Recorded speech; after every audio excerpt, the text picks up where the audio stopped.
Welcome back to Real Conversations with Nora for our 38th episode. Our topic of discussion this week is divorce after 45 years of marriage. And joining me today is Johnetta Green. Johnetta Davis Beverly Green is a native of Cleveland, Ohio, married at 23 years old, raised two sons, worked full-time for major airlines, and after 45 years of marriage and upon her retirement, she realized she wanted much more in this phase of her life. And it was a hard decision, she said, to make, but it had to be made. Johnetta, thank you so much for joining us today and even being willing to talk about this, because this is like such a sensitive, after 45 years of marriage, I know when I found out, when I talked to you, and I was like, because we lived around the corner from each other, and you were saying you were living in Ohio. I was like, what do you mean you live in Ohio? We just opened. And of course, you informed me that you guys had gotten divorced. And I'm going to tell you, it was like a knot in my stomach, because I've known you for so long, and for 40, and I know you were married. I didn't even know you were married 45 years, but I knew that you were married for a great deal of time. And so I was really kind of shocked, to be honest with you, but I know that you didn't wake up one morning and say, I'm done. What happened leading to that decision? Because I know when we have to make major decisions in life, there's some things that factor into the decision that we're making, rather, and that some things happen, or maybe, we see a light bulb goes on and we see some things differently. And especially after retiring after 35 something years, is it, from a major airlines, and then all of a sudden you're home. And so this is so share with us your thoughts on that. Well, I'd like to first thank you, Nora, for having me on and hearing an unusual story. Because usually when things take this turn at this late date, somebody thinks you're crazy, whatever. Right. You put in too much time. Right. We didn't have a problem with any great big thing. Mm-hmm. And we had a million little things that were going on. Mm-hmm. Now, the majority of our marriage was very well. It was good. We got married young. We struggled, as young couples do. Mm-hmm. We raised the children. We both worked full time the entire time of the marriage. The only thing that really made a big difference is when you always kind of know what you want to do when you can retire. Yeah. And our thoughts were just so different from each other. Wow. He wanted to do one thing, and he was only going to be happy if he could do that thing. And that was the thing I didn't want to do. Right. And vice versa. I wanted to do certain things when I retired. And in fact, the reason I worked for a major airline for over 35 years is to be able to do a lot of traveling later. But that's not what he wanted to do. So if I would try to do what he wanted to do, I would be unhappy. Or if he would try to do what I wanted to do, he'd be unhappy and make me unhappy too. So, we just had to look at each other and say, hey, look, we have more than one conversation. We kept going back and forth. And we just had to come to the conclusion we're irreconcilable differences. That's really what it was. Right. Nothing mean, evil. There's no animosity. Our sons are still our sons. Our family, my family loves his family still loves me. We're just not together. Right. So when did you realize that it was time to do something about your marriage? Because I'm sure there got to a point where you decided, there's some, before you became divorced, and then there were those differences. What made you realize, what? And it probably, I'm speaking for myself, and this may be you as well, is that sometimes we just have that time to ourselves and we're thinking, wow, it's time for me to do something about this. This is crazy. This is not what I want to do. There's other things I want to do. And do I stay here? So when did you realize that? Well, again, through different conversations about wanting to do this, not wanting to do that. I want to do this. I don't want to do that. Just, they kept coming up. And then there would even be periods of time that we didn't speak to each other for weeks. And that's not a marriage. No. So, and that's why I called it many little things. It was no Right. big thing. It was nothing abusive. It was nothing um, cheating. Right.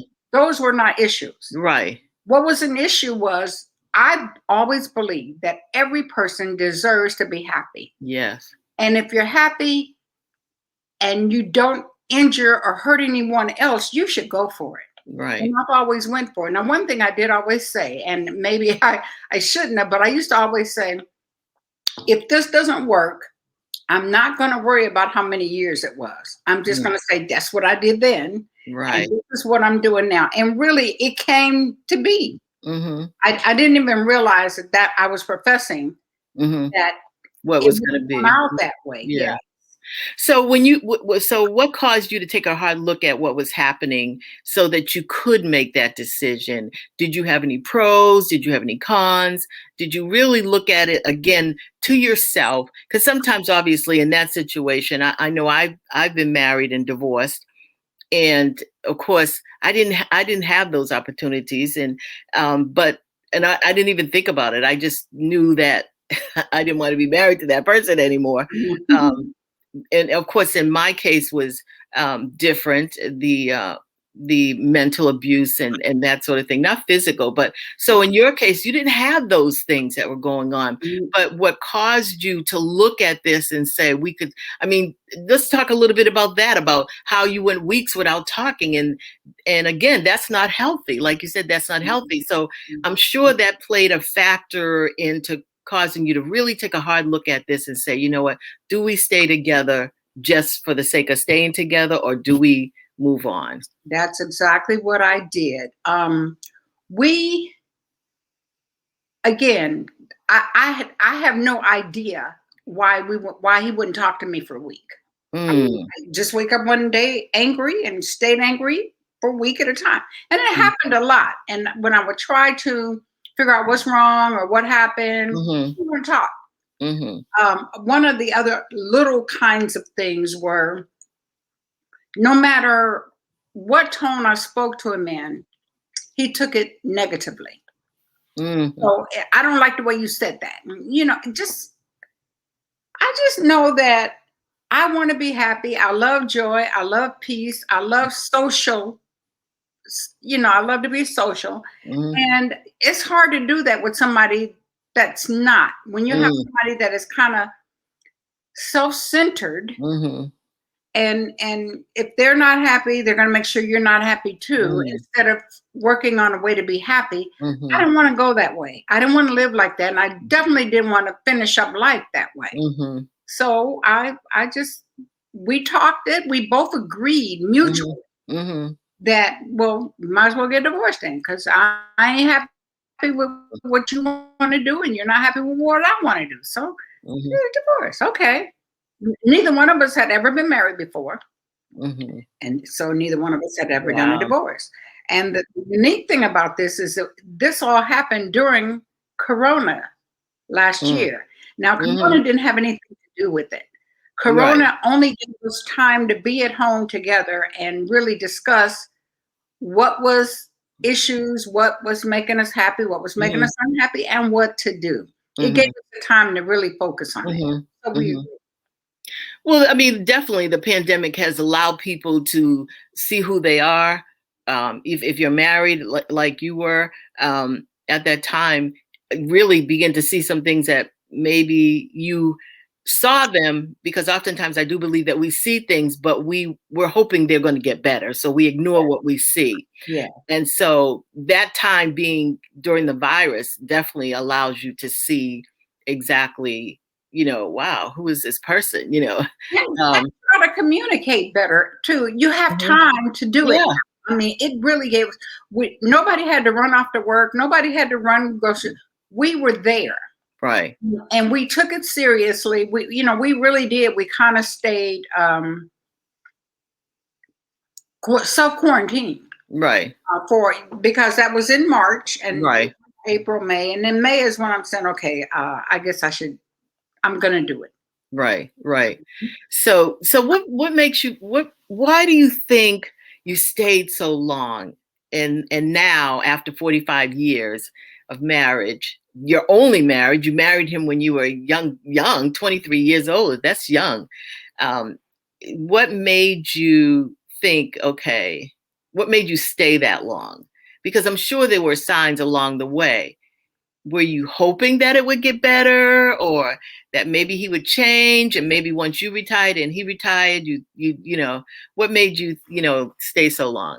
Because that's a long time, 45 years. Yeah, the latter is probably the closest to the truth, is that, Okay. we were not, okay, let me compose this. We were so full of things that we had to do Mm-hmm. from the time we were 23 to the time Mm-hmm. we retired. Mm-hmm. We raised 2 sons. We both Mm-hmm. had jobs. We had to take care of a household. We were doing busy stuff. Right. So we were coming and going. There were even times that That's what I want to hear. I had to transfer out of town in order to keep my job. So there was a commuting thing going on. Right. And to tell the truth, that was kind of the best part of the marriage, because Mm-hmm. I love to see him come on Friday and I'd love to see him leave on Sunday. Mm-hmm. And when we were together on the weekend, we had so much other to talk about that there was no time to argue. Mm. All right. So we had, it was a great time. You don't really want to live like that, but Right. it really worked out pretty good. Right. And Right. that's how I wound up in Atlanta, moving. That's how I left out of Atlanta and Mm-hmm. wound up back in Atlanta. Right. Just trying to keep the jobs going. Right. But the sons are grown and the job is gone and it's down to me and you, and we're Yeah. not happy. Right. That Yeah. would kind of work for me. So were you concerned how the children would take the news? Because you have 2 sons and they have children now, right? My One of oldest them has boy, children. the youngest never had. Okay, so let's look at this. The youngest is 45 when when we're about to do this. So we didn't like mess up their lives. Mm-hmm. I took time and told them how I felt and what I was going through, and suggested to him to do the same thing. Mm-hmm. All right, let them know that they didn't have to choose Mm-hmm. between mom and dad. You love mom, you love dad. You respect mom, period. So I didn't think that we had too much to do, Mm-hmm. as far as they were concerned, because they were grown men. Mm-hmm. They were both taking care of themselves. They've been Mm-hmm. working. They've been on their job 30 years, 25 years. Mm-hmm. It's just that my mom and dad ain't together no more. That's, Right. yeah. Right. So, okay, so finally, after 45 years of marriage, what were you're here at 45 years of marriage, and you're not happy. You have no peace, no joy, and you're just not happy in the marriage. Did you know what you were looking for, but you just couldn't find it there? You knew what you were looking for. Let me say that. I'm assuming you knew what you were looking for, or did you know what you were looking for, but just didn't find it, and that brought you to this final decision? I knew what I wanted to do. Mm-hmm. Now, I wasn't looking for anything, because I've had a very full life. I have traveled. I have traveled the world. Mm. That is what I want to do, but it didn't go away. When I was a little girl, I couldn't stay in the house. From the time I got out the bed, I was outside till the sun went down and they made me come. And this is before I was even school age, right? Mm. I had a mom that believed that girls should want to stay in the house and learn to cook. Mm. No, not me. I wanted to travel, Right. a road trip. I couldn't sleep the night before. Right? I didn't even consider learning how to cook until after I got married. And I said, uh-oh, I guess I need to learn something now. Right. But until then, you weren't going to find me in the kitchen unless I had to wash dishes. That was it. Right. So the number is not nearly as important as knowing what it is you want and knowing what you can do.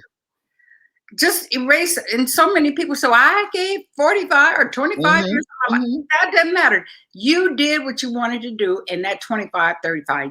It's fine. So you just move on. Right. Right. And we did. We still have to communicate with each other. I mean, it's not every day, but things like when the stimulus checks come, it still goes to the same account. So we work things out. But you know, we're good, and the kids are good, and the grandkids are good. Moving on, I don't know how I know how my oldest son receives who I chose to take up time with now and get married, actually. My younger son, he's a little quiet one, so, you know, but they didn't seem to be adversely affected. Right. So what are you doing now? I heard you say you are married again. I got married. Tell us a little bit about that. I wasn't looking for anything. I was found by someone whom I used to date back in high school.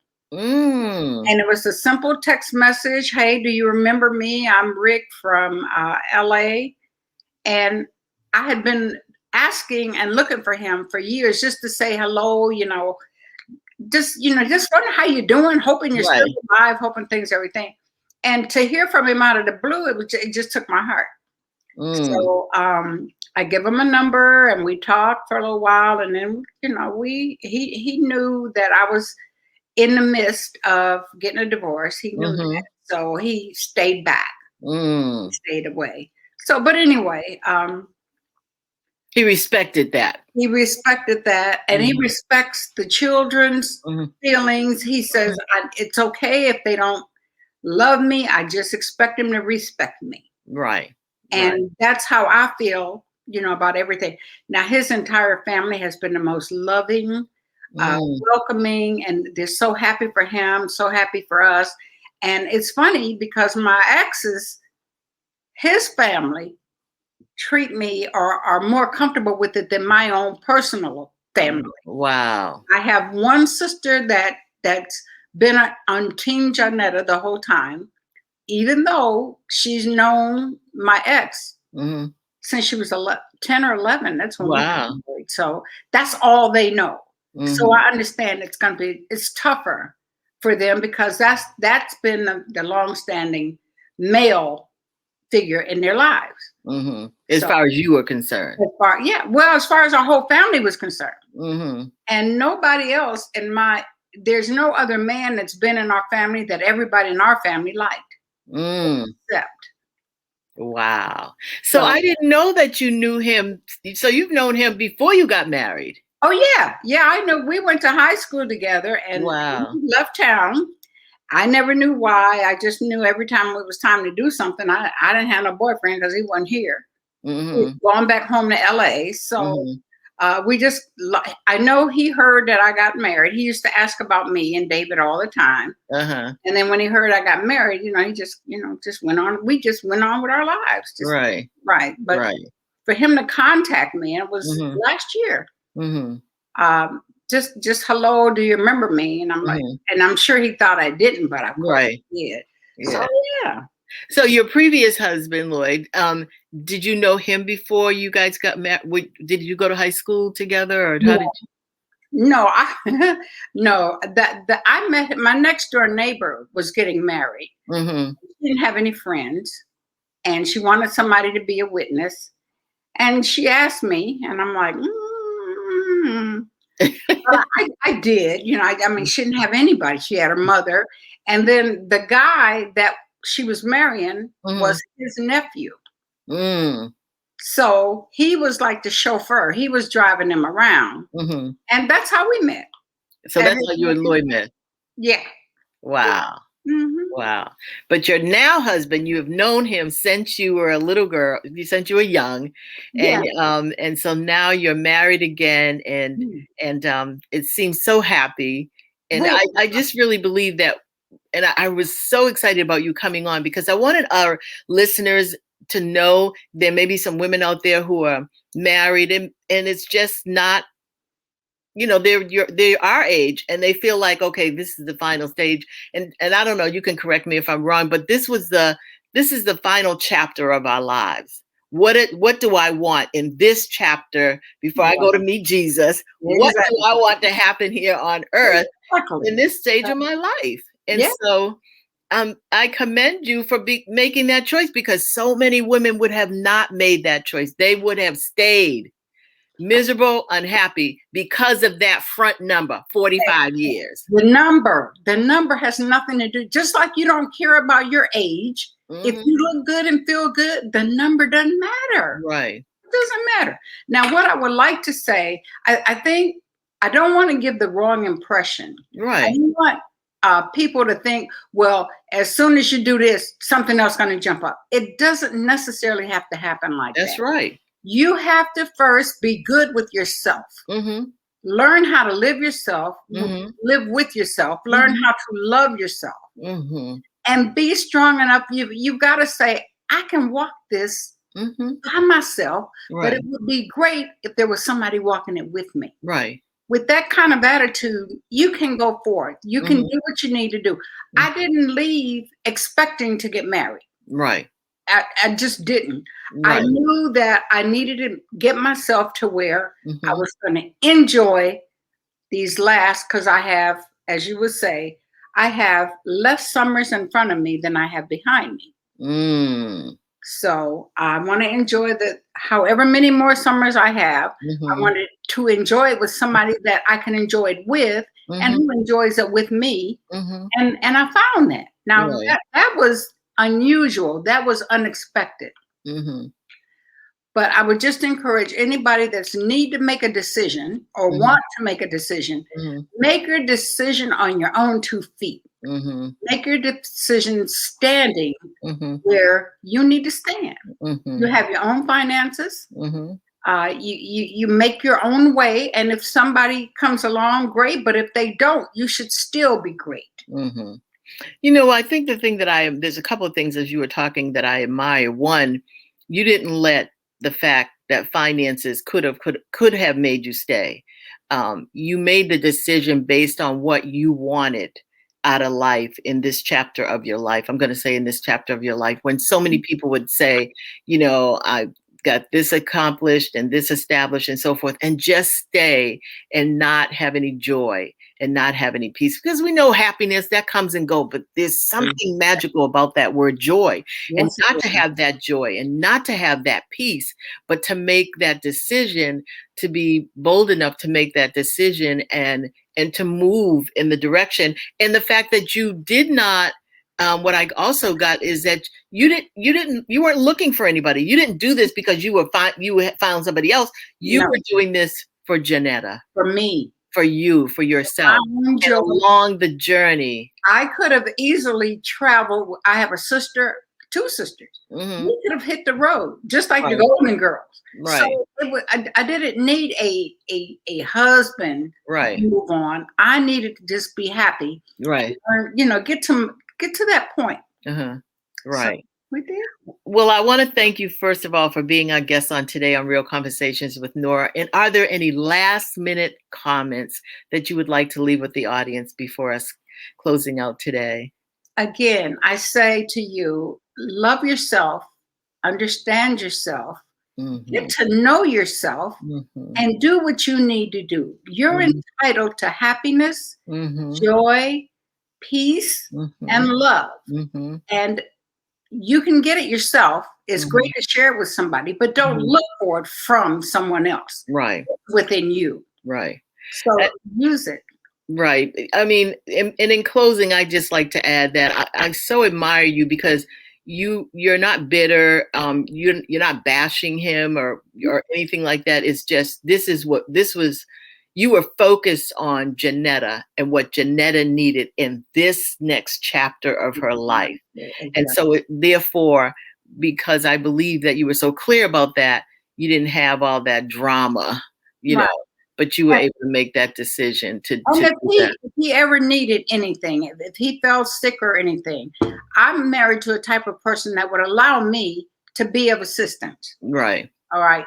And I would want to be, because I did spend the majority of my life with that person. And if there was a need, and he's not the kind that would just say, well, no, he's not that kind. So I don't have to worry about that. But I would do anything for him because of my sons. Right. That's their father. Right. I support them in anything they'd have to do. Well, thank you again for being on here. And I want to thank you for your insight on today's topic. It was so moving to, see the outcome of it after 45 years. And like you put it best, the beginning number of 45 really doesn't mean anything. It's the end of where you want to be in the direction that you want to be Exactly. going. And so, to my Real Conversation with Nora audience, please follow us on social media on Instagram at BWOTMFG and on Facebook at Businesswomen on the Move for God. And visit my website at BWOTMFG.com and sign up for our new programs. And make sure you stop by our retail store where you'll find lots of great items for you and your family and friends. And ask your friends to watch the show each week and share it with others. And I look forward to seeing you next Thursday at 1 p.m. Eastern Standard Time on Real Conversations with Nora. Have a blessed and prosperous week.